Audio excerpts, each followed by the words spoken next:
The mediator's office was silent, except for the rhythmic ticking of the wall clock that seemed to count down the final seconds of my old life. At exactly 10:03 a.m., I pressed my pen to the paper, severing an 8-year marriage with a single stroke. There were no tears, no dramatic pleas, only a cold, hollow clarity across the desk. My ex-husband David didn't even look at me. His phone was already pressed to his ear, his voice dropping into a sickeningly sweet tone I hadn't heard in years. "I'm finished here, honey. I'm coming to the clinic now. My whole family is waiting to see our boy." He smirked at me, convinced he was trading up for a newer model and a true heir. But as I walked toward the airport with my children, David had no idea that a single sentence from the ultrasound technician was about to turn his celebration into a high-stakes legal graveyard. The trap was set. David tossed the signed decree back with a flick of his wrist, his eyes burning with a familiar, icy contempt. "Take the kids, Catherine. Consider it a parting gift," he sneered, adjusting his tie as if he were preparing for a coronation rather than a funeral for his family. Standing beside him, his sister Megan didn't miss a beat.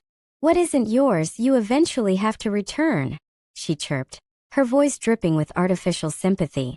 They viewed me as a defeated housewife, a ghost already fading from their opulent world. I didn't argue.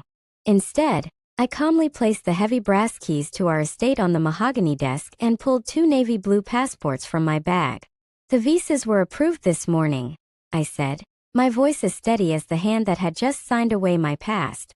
As a black Mercedes GLS pulled up outside to whisk us toward Heathrow, David's smirk faltered for the briefest second. He thought I was retreating. He didn't realize I was escaping the blast zone to the Hope Reproductive Health Center. The VIP waiting wing felt more like a victory gala than a medical facility. David's family, all 7 of them, had descended upon the clinic with the loud, suffocating arrogance of a royal court.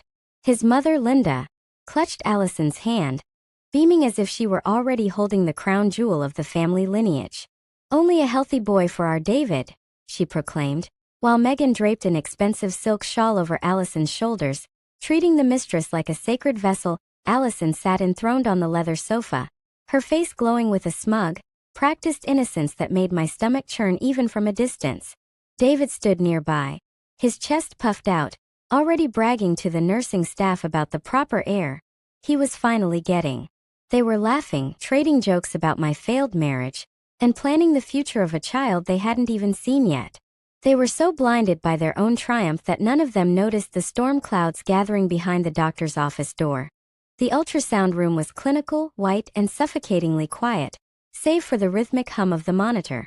Allison lay on the table, a nervous smile flickering as David gripped her hand, his eyes fixed on the screen, searching for proof of his new legacy. But the atmosphere shifted the moment the transducer moved. The doctor's brow furrowed, his eyes darting between the monitor and the intake forms. He didn't offer a congratulatory smile. Instead, he reached for his glasses, his expression hardening into one of professional suspicion. "Is there a problem, doctor?" David asked, his voice laced with an impatient edge. The doctor paused, looking directly at Allison, then at the entire family crowded at the door. "According to these measurements," he began, his voice echoing like a gavel, "the fetus is at least 6 weeks more advanced than your records indicate." The room turned to ice. It wasn't just a discrepancy. It was a mathematical impossibility. David's grip on Allison's hand loosened as the sickening realization took root. This heir had been conceived long before he even met her. As David stood paralyzed in the clinic, his phone erupted with a frantic vibration that signaled the end of his empire. It was Andrew, his CFO, sounding as though he'd seen a ghost. "David, the bank. They've locked everything. Personal, corporate, even the offshore reserves. It's all frozen." Before David could even roar a response, a text notification pinged. A final parting gift from me. It was a PDF of an emergency injunction, filed the moment I left the mediator's office.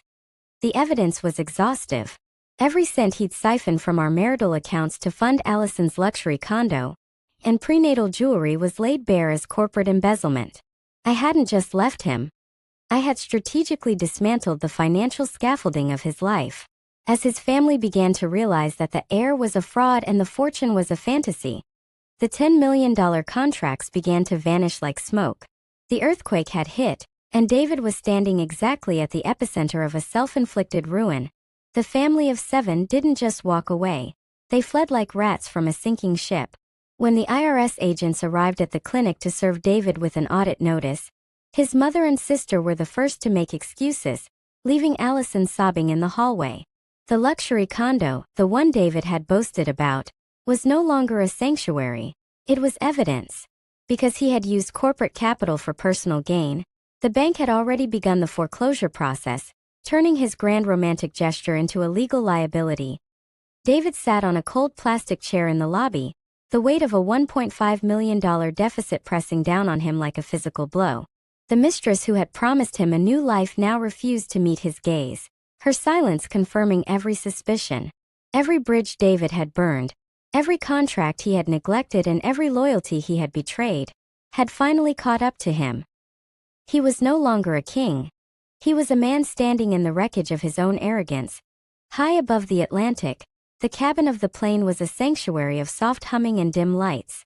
I watched my children sleep, their faces finally free from the tension that had haunted our home for years. Outside the window, the dawn was breaking over a sea of white clouds. A clean slate for a life that was finally mine. There was no bitterness left in my soul, only the quiet, profound relief of someone who had survived the storm by building their own lighthouse. The moral of David's story is a simple, recurring truth that many men realize too late. You cannot build a palace on a foundation of lies and expect it to stand. He traded a diamond for a piece of glass, convinced that his own cunning made him untouchable. But when a woman decides to leave in silence, she isn't just walking away.